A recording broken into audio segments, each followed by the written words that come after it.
सोचो एक ऐसा किलर जो लोगों को उनके बर्थडे के दिन ही मारता है। मैं यकीन के साथ बोल रहा हूँ कि आपने ऐसी फिल्म तो नहीं देखी होगी। तो दोस्तों आज मैं जिस फिल्म की कहानी लेकर आया हूँ ये कोई मामूली फिल्म नहीं है, क्योंकि अगर आपको सीरियल किलर जैसी फिल्में देखना पसंद है तो ये मूवी सबका बाप है। क्योंकि फिल्म का क्लाइमेक्स जिस लेवल का है ना भाई, आपके होश उड़ जाएंगे। आप सोचते रह जाएंगे कि ये कैसे हुआ। फिल्म के अंदर हर एक छोटे से छोटे सीन का मतलब निकलता है। तो दोस्तों चलिए इस फिल्म की कहानी को एक्सप्लेन करता हूँ। वैसे आप इसे प्राइम वीडियो पर आसानी से देख सकते हैं। तो चलिए कहानी शुरू करते हैं।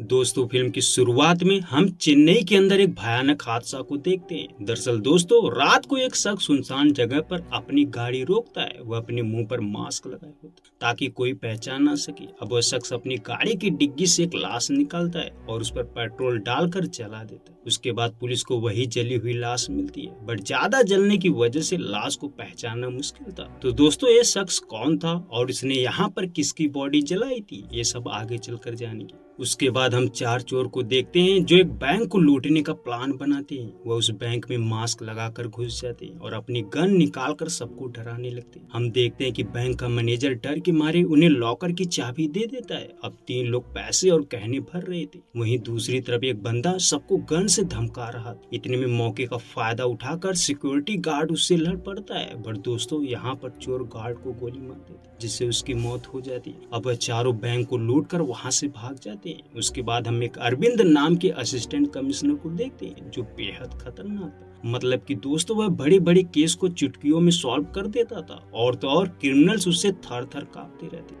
अरविंदन उन चोरों के लोकेशन पर पहुंचता है। अब उसे देखकर शौक थे क्योंकि उन्होंने तो कोई गलती नहीं करी थी। फिर अरविंदन को कैसे पता चला कि यही लोग बैंक लूट कर आए। दरअसल दोस्तों अरविंदन ने कुछ दिन पहले ही इन चोरों को पकड़ने के लिए एक प्लान बनाया था। दरअसल दोस्तों तमिलनाडु के अंदर एक गैंग थी जो छोटे मोटे फाइनेंस बैंकों को लूटते थे। तो तमिलनाडु के अंदर उनका आतंक बढ़ चुका था। वहीं जब अरविंदन को ये बात पता चलती है तो वह उन्हें पकड़ने का एक प्लान बनाता है। अरविंदन आसपास के बैंकों में उनके मैनेजर से कांटेक्ट करता है और प्लान के तहत उनके पैसों और गहनों में ट्रैकर डिवाइस लगा देता है। तो दोस्तों जब चोर उस पैसों और गहनों को चुरा कर लेकर जाते हैं तो ट्रैकर की मदद से अरविंदन उनके लोकेशन को जान चुका था। तो कुछ इस तरह वह उनको पकड़ लिया था। बट वही बात की लातों के भूत बातों से नहीं मानते। अब वह गुंडे अरविंदन से लड़ पड़ते। वहीं अरविंदन उन्हें काफी धांसू तरीके से मारता है। उसके बाद वहां पुलिस टीम पहुंच चुकी थी। अब उन चोरों को पकड़ लेते हैं। उसके बाद दोस्तों अरविंदन को एक ड्रग्स का केस दिया जाता है। अरविंदन को पता चलता है कि शहर में कुछ गैंग के लोग दवा के फार्म में ड्रग्स का सप्लाई कर रहे हैं।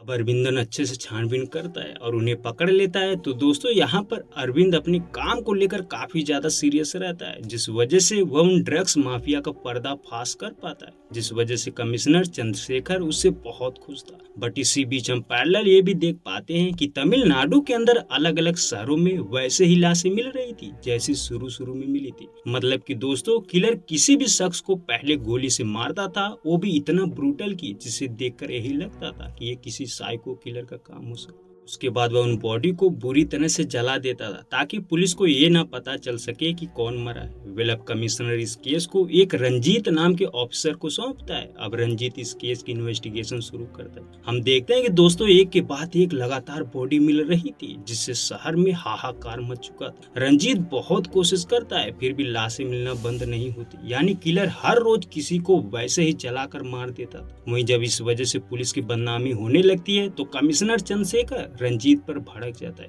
और वह उससे बहुत डर, जिससे रंजीत बहुत टेंशन में था। तभी एक रात उसका एक्सीडेंट हो जाता है जिस वजह से रंजीत पूरी तरह घायल हो चुका था और वह आईसीयू में भर्ती हो जाता है। अब सवाल ये था कि इस केस की जिम्मेदारी किसको दी जाए। तो दोस्तों यहाँ कमिश्नर फैसला लेता है कि अब वह एक केस अरविंद को देगा। कमिश्नर अरविंद को बुलाता है और इस केस की फाइल देते हुए उसे बताता है कि शहर में एक सीरियल किलर है जो लगातार लोगों को मार कर जला देता है, जिससे मीडिया वाले सवाल पे सवाल पूछ रहे हैं। और तो और उस पर डीजीपी का भी प्रेशर है कि अगर उससे ये केस सॉल्व नहीं हो सकता तो वह सीबीआई वालों को केस दे देंगे। तो यहाँ पर कमिश्नर सीरियल किलर वाला केस अरविंदन को दे देता है। तो दोस्तों आइए ये जानते हैं कि अरविंदन अब उस सीरियल किलर को कैसे ढूंढता है। अब अरविंदन के साथ एक मनोहर नाम के ऑफिसर को भी भेजा जाता है। अरविंदन सबसे पहले उस जगह जाना चाहता था जहां जहां बॉडी मिली थी, तो मनोहर अरविंद को सारी जगह ले जाता है। अब अरविंद उन क्राइम सीन को अच्छे से ऑब्जर्व कर रहा था। उसके बाद वह मनोहर से कहता है कि अब उसे समझ आया कि आखिर रंजीत जैसे होनहार ऑफिसर भी उस किलर को कैसे नहीं पकड़ पाए।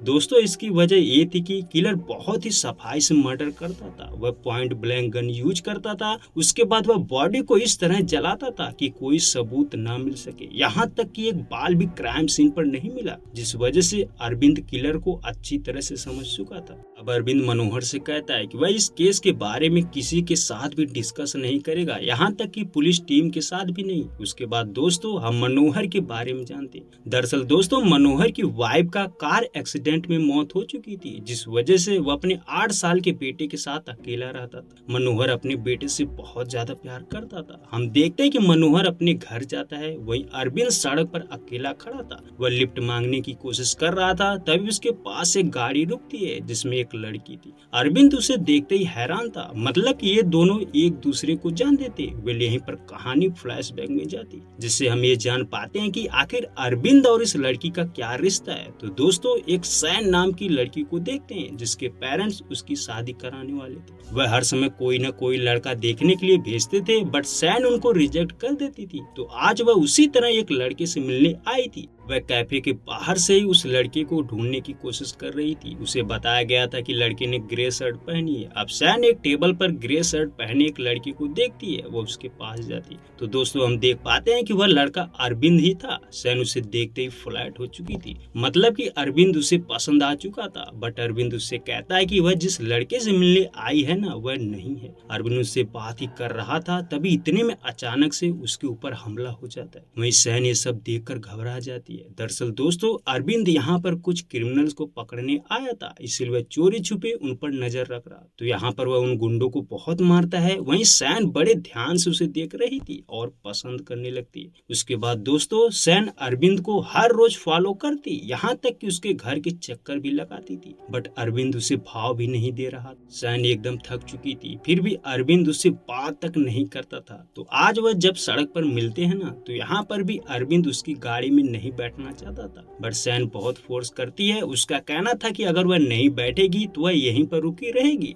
अब अरविंद उसकी गाड़ी में बैठ जाता है। अब अगले दिन अरविंद मनोहर को लेकर हॉस्पिटल जाता है। वहाँ देखता है कि रंजीत अब भी कोमा में था। अरविंद उसकी वाइफ को बताता है कि रंजीत जिस केस पर काम कर रहा था, अब उस केस को इन्वेस्टिगेट कर रहा है। अगर रंजीत केस के दौरान कुछ पर्सनल चीजें लिखता था तो वह उसे बता दे। रंजीत की वाइफ का कहना था कि उसने ये सब करते नहीं देखा था। उसके बाद दोस्तों, हम फिर से किलर को देखते हैं। किलर के पास एक ब्लैक कलर की गाड़ी थी। बारिश बहुत तेज हो रही थी। वह एक स्टैंड के पास रुकता है। किलर एक शख्स को देखता है जो स्टैंड पर अकेला बैठा था। अब किलर मास्क पहनता है और एक इलेक्ट्रिक वेपन्स लेता है। हम देखते हैं कि वह गाड़ी से उतरकर उस शख्स को इलेक्ट्रिक रॉड से बेहोश कर देता है और फिर उसे गाड़ी में डालकर वहां से चला जाता है। वहीं अगली सुबह अरविंद को पता चलता है कि एक और लाश मिली है। वह उस लाश के पास जाता है और देखता है कि उसी तरह से इसे भी जला दिया गया था। वहीं मीडिया वाले उसे सवाल पूछ रहे थे, बट अरविंद कहता है कि वह जब तक किलर को पकड़ेगा नहीं तब तक कुछ नहीं बोलेगा। अब अरविंद फॉरेंसिक डॉक्टर से मिलता है। उसे पता चलता है कि इस आदमी की भी मौत सेम पैटर्न से हुई है, बट इस बार कुछ मिला था।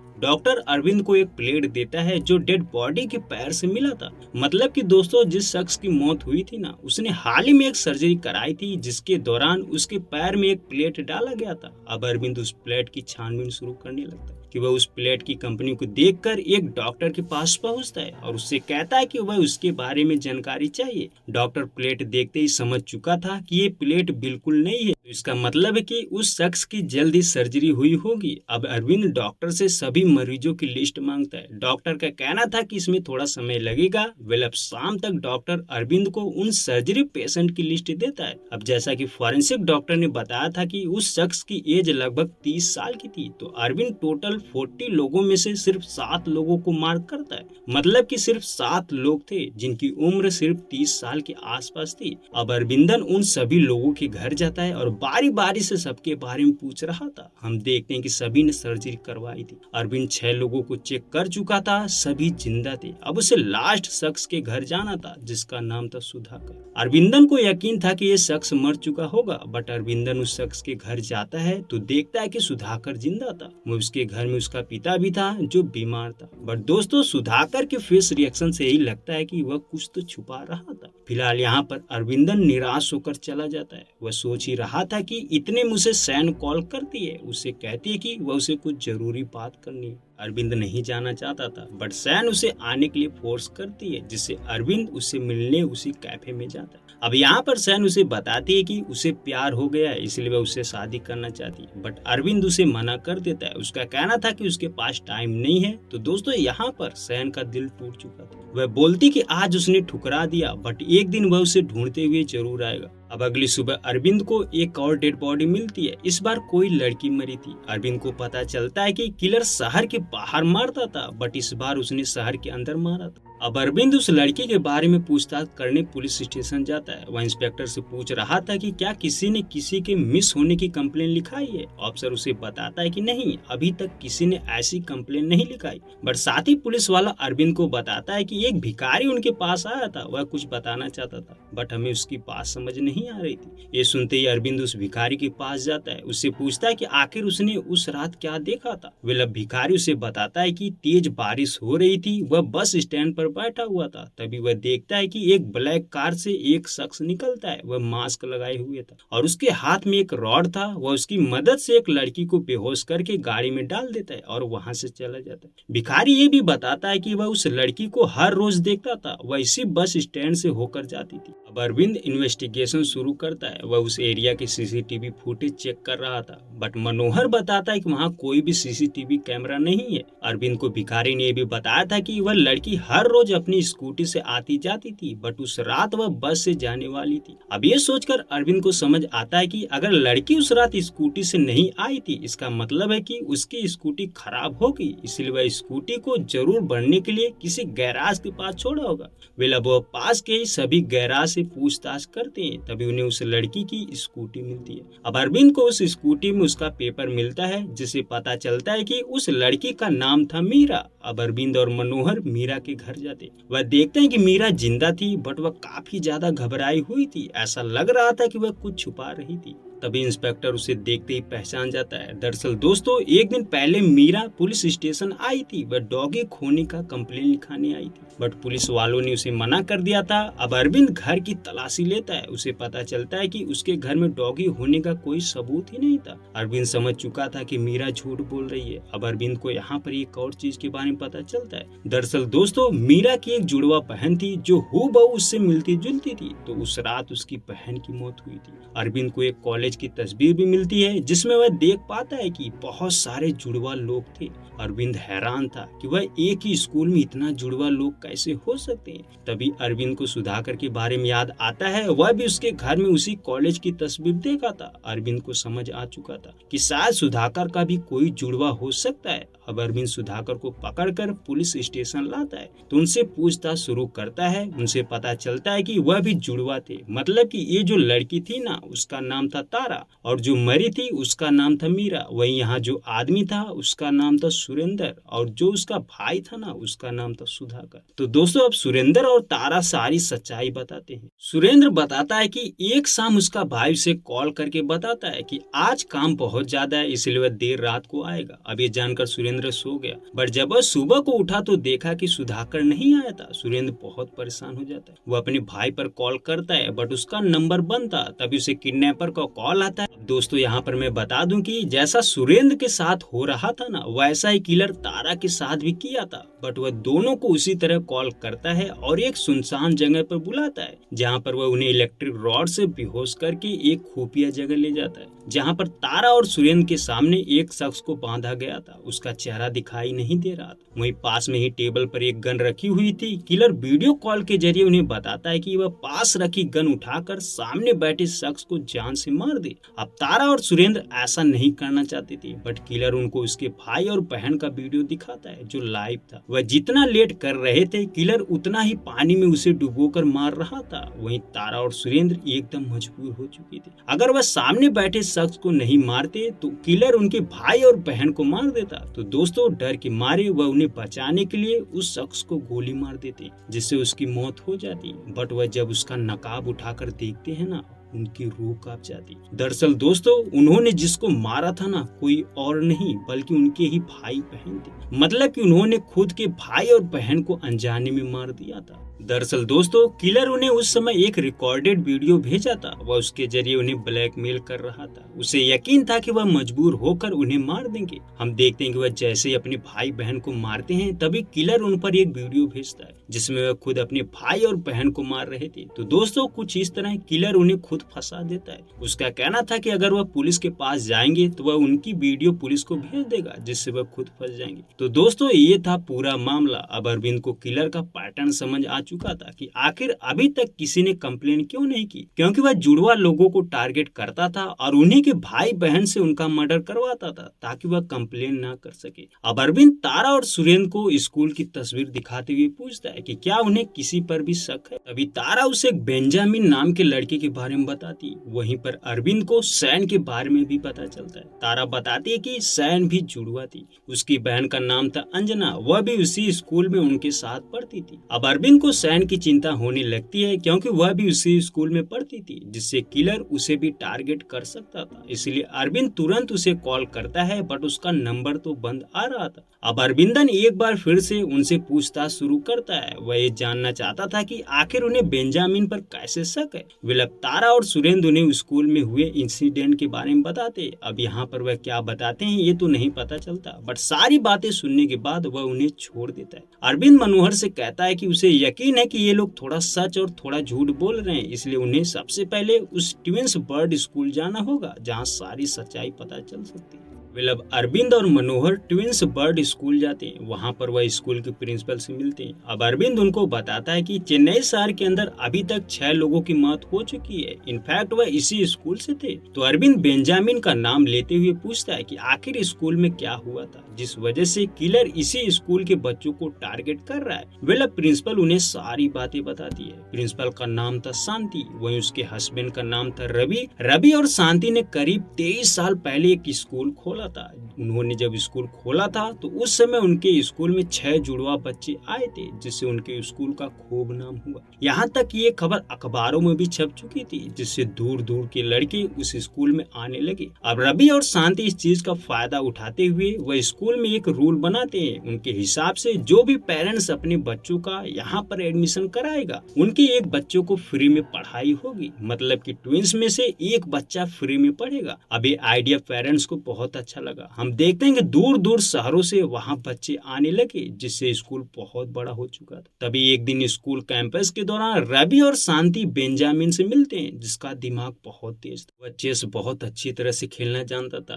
वहीं उसका एक भाई भी था जिसका नाम था फ्रांसिस। अब बेंजामिन को देखकर रवि और शांति को एक प्लान सूझता है। वह सोचते हैं कि किसी तरह वह उन्हें अपने स्कूल में एडमिशन दे देंगे, जिससे उन्हें बेंजामिन की वजह से फायदा हो सकता है। मतलब कि दोस्तों एक चेस कंपटीशन होने वाला था। वहीं रवि और शांति को पता था कि बेंजामिन चेस में बहुत अच्छा है। अगर वह गेम में भाग लेगा तो वह कंपटीशन जीत जाएगा, जिससे उनके स्कूल का खूब नाम होगा। वेल इसी प्लान के तहत वह उनके घर जाते हैं, बट पता चलता है कि बेंजामिन और फ्रांसिस अनाथ थे। वह फुटपाथ पर रहते थे। बेंजामिन का भाई फ्रांसिस, उसकी दिमागी हालत ठीक नहीं थी, इसलिए बेंजामिन उसका खूब ख्याल रखता था। इनफैक्ट वह उसे छोड़कर कहीं जाना भी नहीं चाहता था। बट रवि और शांति उन्हें अपने स्कूल लाते हैं। वह स्कूल के हॉस्टल में उन्हें एक कमरा देते हैं ताकि वह यहीं पर रहकर पढ़ाई कर सके। बेंजामिन और फ्रांसिस को एडमिशन मिल चुका था। वह बहुत खुश थे। हम देखते हैं कि वह दोनों हर चीज में काफी अच्छे थे। बेंजामिन गेम में बहुत अच्छा था, वहीं फ्रांसिस पढ़ने में। इस तरह सभी मास्टर उन्हें पसंद करने लगे थे और वह धीरे धीरे पूरे स्कूल में छा चुके थे, जिससे स्कूल के बच्चे उनसे जलन करने लगी। वह उनसे ठीक से बात भी नहीं करती थी। ये चीज बेंजामिन और फ्रांसिस को बहुत बुरी लगती थी। तभी एक दिन क्लास के कुछ बच्चे फ्रांसिस को पागल कहकर चिढ़ाने लगते। वहीं जब बेंजामिन वहां आता है तो फ्रांसिस खूब रो रहा था। बेंजामिन इस वजह से बहुत गुस्सा होता है और उन लड़कों को खूब मारता है। उसके बाद जब शांति को ये बात पता चलती है तो वह उन लड़कों को भी सजा देती है और साथ में बेंजामिन को भी, ताकि वह दोबारा से मारपीट ना कर सके। तो दोस्तों यहाँ पर मामला शांत हो चुका था। तभी उन्हें दिल्ली में हो रहे नेशनल चेस कंपटीशन के बारे में पता चलता है। रवि उस गेम में पार्टिसिपेट करने के लिए बेंजामिन का भी नाम डालता है। वहीं शांति नेशनल चेस प्लेयर रह चुकी थी, इसलिए वह हर रोज बेंजामिन के साथ प्रैक्टिस करती थी। शांति देखते कि बेंजामिन हर रोज हार जाया करता था, जिससे वह एक रात उस पर गुस्सा हो जाती और कहती कि इससे उसके स्कूल का नाम खराब हो जाएगा, इसलिए वह उसका नाम हटा देगी। तो बेंजामिन उससे एक बार फिर से गेम खेलता है और इस बार वह जीत जाता है। शांति उससे पूछती है कि इसका मतलब वह उसे जानबूझकर हारता था। दरअसल दोस्तों बेंजामिन मन ही मन शांति को अपनी माँ मानने लगा था। वह उस वजह से उसका कहना था कि वह अपनी माँ को कभी भी हरा नहीं सकता। ये सुनकर शांति काफी ज्यादा इमोशनल हो जाती है। तभी इतने में वहाँ की लाइट कट हो जाती है। ये देखते ही बेंजामिन दौड़ते हुए अपने कमरे में जाता है। वह देखता है कि फ्रांसिस जोर जोर से रो रहा था। अब दोस्तों यहाँ पर एक और बात पता चलती है। फ्रांसिस को बचपन से एक बीमारी थी जिससे उसे अंधेरे से डर लगता था। उसके बाद अगली सुबह बेंजामिन चेस टूर्नामेंट के लिए निकल पड़ता है। वहीं फ्रांसिस स्कूल में अकेला पड़ गया था। हालांकि इसी बीच स्कूल के लड़के उसे काफी ज्यादा तंग करने लगे थे। वह उसे हर समय मारते रहते थे। फ्रांसिस मन ही मन टूट चुका था। वहीं जब बेंजामिन टूर्नामेंट जीत कर वापस आता है तो फिर भी फ्रांसिस उसे ये बात नहीं बताता, क्योंकि वह जानता था कि अगर बेंजामिन को पता चला तो वह उनसे मारपीट कर लेगा, इसीलिए उसे बताना ठीक नहीं समझता। तभी एक दिन उनका लैब में प्रैक्टिकल था। बेंजामिन को फिजिक्स लैब में जाना था, वहीं फ्रांसिस को केमिस्ट्री लैब में। वे अलग अलग जा रहे थे। तभी स्कूल के एक लड़के को फ्रांसिस की बीमारी के बारे में पता चलता है कि उसे अंधेरे से डर लगता है। अब वह लड़का यही बात अपने फ्रेंड्स को बताता है। वह उस फ्रांसिस को परेशान करने का प्लान बनाते। वहीं जब फ्रांसिस लैब के अंदर जाता है तो वह उसे अंदर बंद कर देते और लाइट बंद करके परेशान कर रहे थे। फ्रांसिस जोर जोर से चिल्ला रहा था। तभी उसके रोने की आवाज बेंजामिन सुन लेता है। वह दौड़ते हुए वहां जाता है, पर दरवाजा बंद था। बेंजामिन जोर जोर से चिल्ला रहा था कि दरवाजा खोल दे, बट वह लड़के दरवाजा नहीं खोलते, जिससे फ्रांसिस की अंदर मौत हो जाती। अब इस चीज से बेंजामिन एकदम टूट चुका था। उसे स्कूल में अच्छा नहीं लग रहा था। तभी एक दिन चर्च की मदर उसे अपने साथ रहने को बोलती है। बेंजामिन भी तैयार था, क्योंकि वह जब तक स्कूल रहता वह फ्रांसिस को भूल नहीं पाता, इसीलिए वह स्कूल छोड़ने का फैसला लेता है। हालांकि बेंजामिन की स्कूल छोड़ने की एक और भी वजह थी। दरअसल दोस्तों जब फ्रांसिस की मौत हुई थी ना, तो शांति उन लड़कों की कंप्लेन करना चाहती थी, बट रवि उसे मना करता है। उसका कहना था कि अगर ये बात पुलिस को पता चलेगी तो उनकी बहुत बदनामी होगी। हालांकि शांति जिद कर रही होती है, बट रवि उसे कहता है कि वह अनाथ थे, उन्हें हमने ही रहने की जगह दी और तो और हमने ही उन्हें अपने फायदे के लिए यहाँ पर लाया था। अब यही बात बेंजामिन सुन रहा था, जिससे उसे बहुत बुरा लगता है। इसलिए बेंजामिन स्कूल छोड़कर चला जाता है। बट दोस्तों बेंजामिन के मन में था कि वह अपने भाई का बदला जरूर लेगा। तो दोस्तों ये थी बेंजामिन की असली सच्चाई। उसके बाद कहानी प्रेजेंट में आती है। अरविंद शांति से पूछता है कि उसका स्कूल क्या हुआ। शांति बताते कि उस घटना के बाद उसके स्कूल में आग लग गई थी, जिससे उनका स्कूल जल गया। स्कूल जलने की वजह से रवि डिप्रेशन में आ चुका था, जिस वजह से उसने पीना स्टार्ट कर दिया था और ज्यादा पीने की वजह से उसकी भी मौत हो जाती। अब अरविंद स्कूल के बच्चों की डिटेल मांगता है। शांति उन्हें फाइल दे देती। अरविंद मनोहर से फॉरेंसिक रिपोर्ट मांगता है और सभी लड़कों की डिटेल चेक कर रहा था। तभी से पता चलता है कि फ्रांसिस की जब मौत हुई थी ना, उस दिन उसका बर्थडे था। वहीं जिन लोगों को किलर मार रहा था उनका भी उस दिन बर्थडे था। तो दोस्तों यहाँ पर एक चीज क्लियर हो चुकी थी कि किलर उनके बर्थडे के दिन ही उन्हें मारता था। अब अरविंद सैन के घर जाता है। वहाँ पर वह उसकी बहन अंजना को भी देखता है। सैन जब अरविंद को देखती है तो उसे लगता है कि वह उसके लिए आया है, बट अरविंद उन्हें सारी बातें बताता है और चौकन्ना रहने को बोलता है। वह उसके बाद उसे छानबीन करने से पता चलता है कि किलर ने सभी को मार दिया था, बट 2 लोग और बचे थे जिनका नाम था धीरन और धीरज। अरविंद उन दोनों को ढूंढते ढूंढते उनके घर जाता है, बट पता चलता है कि वह 15 साल पहले ही कहीं जा चुके थे। अब उसे पूछताछ करने से एक सब्जी मार्केट के बारे में पता चलता है, जहाँ पर धीरन और धीरज की माँ सब्जी बेचती थी, बट उसकी माँ भी मर चुकी थी। लेकिन धीरन और धीरज कभी कभी वहाँ पर आते थे। अरविंद उन बंदों को अपना नंबर देता है और बताता है कि अगर वह दोबारा से आएंगे तो उसे बता देंगे। अब अरविंद वहाँ से चला आता है। उसके बाद अरविंद को एक और लाश मिलती है। ये लाश किसी और की नहीं दोस्तों, बल्कि धीरन की थी। कमिश्नर अरविंद से पूछता है कि आखिर उसे कैसे पता चला कि ये धीरन की बॉडी है, ये तो धीरज भी हो सकता है। अरविंद उसे बताता है कि बेंजामिन उन्हीं लोगों को मार रहा था जो लोग उस लैब में मौजूद थे। मतलब कि उस दिन जिन लड़कों ने फ्रांसिस को उस लैब में बंद किया था, बेंजामिन उनको भी वैसा ही दर्द महसूस कराना चाहता, इसलिए उन्हीं लोगों को मार रहा था। वहीं कमिश्नर अरविंद से कहता है कि उसे जल्द से जल्द किलर को ढूंढना होगा, नहीं तो डीजीपी को जवाब देना पड़ेगा। उसके बाद रंजीत अरविंद को कॉल करता है, वह उससे कुछ बात करना चाहता था। वहीं जब अरविंद उसके पास जाता है तो रंजीत उसे बताता है वह किलर के बहुत करीब था, इसलिए उस दिन किलर की वजह से ही उसका एक्सीडेंट हुआ था। अजीब बात यह थी कि वही उसे मारना चाहता था और वही उसे हॉस्पिटल लेकर गया था। हालांकि रंजीत ने भी अपनी इन्वेस्टिगेशन से उसका नाम पता कर लिया था। वह बताता है कि उसका नाम बेंजामिन है। बिंदु वहां से चला आता है, तभी उस पर शांति कॉल करती है। शांति का कहना था कि वह जो भी कुछ बताने वाली है इससे वह बेंजामिन का बुरा नहीं चाहती, बट वह आगे किसी की जान ना ले, बस इसीलिए बता रही है। तो दोस्तों शांति से पता चलता है कि फ्रांसिस की डेथ एनिवर्सरी पर वह हर साल फूल चढ़ाने उसकी कब्र पर जाती थी, बट वह देखती थी कि उससे पहले बेंजामिन वहाँ फूल रख देता था। हालांकि उसने बेंजामिन को नहीं देखा था, बट उसे यकीन था कि ये बेंजामिन है।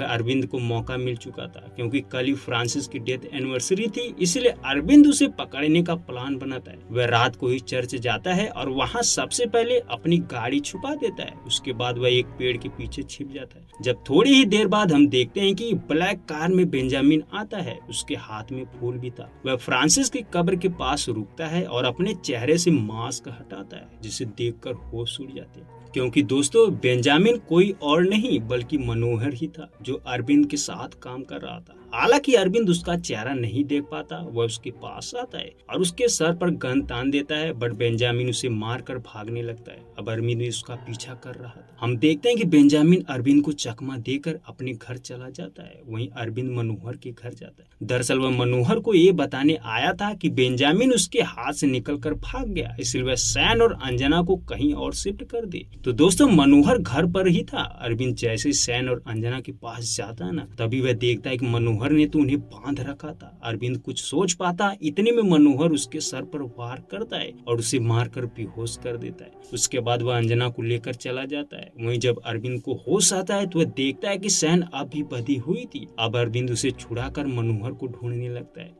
अरविंद को एक कंस्ट्रक्शन बिल्डिंग दिखाई देती है। वह समझ चुका था कि मनोहर यहीं पर होगा। अब अरविंद सैन के साथ उस बिल्डिंग में जाता है। वह देखता है कि सच में मनोहर मौजूद था। मनोहर और अरविंद एक दूसरे से लड़ने लगते हैं। तभी अरविंद सैन को कहता है कि बेंजामिन सैन को लेकर लिफ्ट से नीचे आ रहा है, वह उसे मार देगा, इसलिए उसे गन से शूट कर दे। तो दोस्तों यहाँ पर अरविंद सैन को गन देता है। सैन देखती कि लिफ्ट जैसे ही ओपन होती है वह बिना देखे गोली चला देती है और हम देखते हैं कि लिफ्ट में सिर्फ अंजना थी। तो दोस्तों यहाँ पर सैन ने अपनी बहन को ही जान से मार दिया था। तो दोस्तों यहाँ पर एक ट्विस्ट रिवील होता है। असली बेंजामिन कोई और नहीं बल्कि अरविंदन ही था। वह बड़ी ही चालाकी से सैन के हाथों अंजना को मरवा देता है, बट तभी वहाँ रंजीत आता है। हालांकि अरविंदन चुपचाप सरेंडर कर देता है क्योंकि उसने फ्रांसिस की कातिल को मार दिया था। अब उसके पास कोई भी ऑप्शन नहीं था, इसीलिए वह सरेंडर कर देता है। अब आइए जानते हैं कि आखिर बेंजामिन कैसे अरविंदन बना। तो दोस्तों जब फ्रांसिस मरा था ना, तब उस समय वह बहुत दुख तकलीफ से गुजर रहा था। उसका दर्द कम नहीं हो रहा था। तभी एक दिन बेंजामिन कसम खाता है कि जिस दर्द से वह गुजर रहा है उसी दर्द से उसके भाई के कातिलों को भी गुजरना पड़ेगा। तो दोस्तों अरविंदन प्लान के साथ बदला लेना चाहता था। वह सबसे पहले आईपीएस बना, फिर चेन्नई में ट्रांसफर करवाया ताकि कोई इस पर शक न करे। अरविंदन को तब डर लगा जब ये केस रंजीत को दिया गया था, क्योंकि उसे पता था कि रंजीत बहुत काबिल अफसर है, वह उसे पकड़ लेगा। उसी डर से अरविंद अरविंदन ने रंजीत का एक्सीडेंट करवाया था ताकि उसे केस से बाहर निकाल दिया जाए। तो हालांकि वह उसे जान से मारना नहीं चाहता था, तो इसीलिए उसे हॉस्पिटल भी लेकर गया। इनफैक्ट अगर रंजीत का एक्सीडेंट नहीं हुआ होता तो वह सुधाकर की बॉडी से मिले प्लेट से बेंजामिन को पकड़ लेता, बट अरविंदन ने उससे पहले उसका एक्सीडेंट करा दिया था। अरविंदन को सबसे ज्यादा शांति मैम से मदद मिलती है क्योंकि वह बाकी के लड़कों के बारे में नहीं जानता था, बट शांति से मिलने के बाद वह उन लड़कों की डिटेल दे देती है, जिससे अरविंदन को उनको ढूंढने में आसानी होती। उसके बाद जब रंजीत को होश आया तो रंजीत ने उसे अपने पास बुलाया और उसे बेंजामिन के बारे में बताया। ये जानकर अरविंदन हैरान था कि इसे बेंजामिन के बारे में कैसे पता चला, इसलिए वह एक बार फिर से प्लान बनाता है। तो दोस्तों सबसे पहले वह मनोहर को अपने प्लान का हिस्सा बनाता है। वह मनोहर को कॉल करता है, उसे धमकाता है कि वह फ्रांसिस की कब्र पर जाकर फूल रखे, नहीं तो वह उसके बेटे को मार देगा। तो दोस्तों उस रात अरविंदन ने ही किलर बनकर मनोहर को चर्च आने को बोला था। वहीं अरविंदन जब मनोहर को चर्च में देखता है तो वह उसे इसलिए पकड़ने की कोशिश करता है ताकि मनोहर को इस पर शक न हो। तो दोस्तों ये था पूरा मामला। अरविंदन रंजीत को बताता है कि इसमें मनोहर की कोई गलती नहीं थी, उसने ही उसे ये सब करने को बोला था। तो दोस्तों यहाँ पर अरविंदन ने तो अपना गुनाह कबूल कर लिया था, बट सोचने वाली बात ये थी कि रंजीत को कैसे पता चला कि बेंजामिन अरविंदन ही है।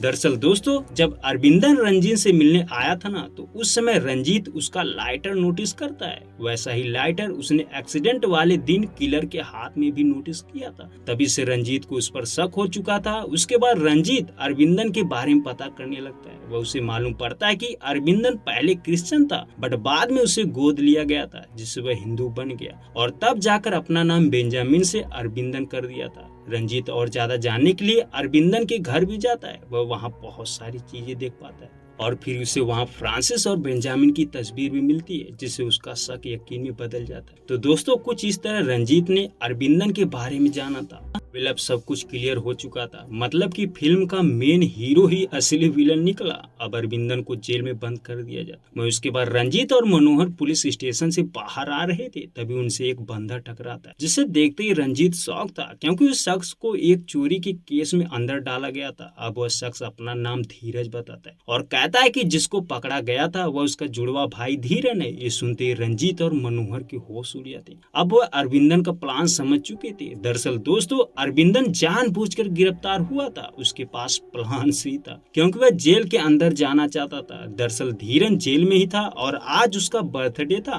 तो रंजीत को जब ये बात पता चलती है तो वह जेल के अंदर जाते हैं। वह देखते हैं कि उनकी पहुंचने से पहले ही अरविंदन ने उन्हें मार दिया था। अब यहाँ पर अरविंदन सारी बातें बताता है। अरविंदन जब धीरन को ढूंढ रहा था ना, तब उसे मंडी में ही दो लोगों से पता चलता है। वह बताता है कि धीरन को उसने ही बैंक लूटने के केस में पकड़ा था। अब अरविंदन को पता चल चुका था कि वह जिसे मारने वाला है वह तो जेल के अंदर बंद है। अब अरविंदन को हर हाल में जेल के अंदर जाना था, इसलिए वह सबसे पहले एक लवारिस लाश लाता है, जिसे जलाकर पुलिस को यकीन दिलाता है कि धीरन मर चुका है। उसके बाद वह खुद रंजीत से मिलने जाता है और उसे जानबूझकर अपना लाइटर दिखाता है क्योंकि अरविंदन को पता था कि रंजीत ने गाड़ी में ही उसका लाइटर देख लिया था। इसलिए प्लान के तहत अरविंदन ने ही रंजीत को यकीन दिलाया था कि वही असली किलर है। तो दोस्तों अब जाकर हर चीज क्लियर होती है, मतलब कि बेंजामिन को कोई नहीं ढूंढा था, बल्कि वह खुद अपने भाई के आखिरी कातिल को मारने के लिए पकड़ा गया था। तो दोस्तों यहाँ पर वह ड्रग्स की गोली खाकर खुद की जान ले लेता है।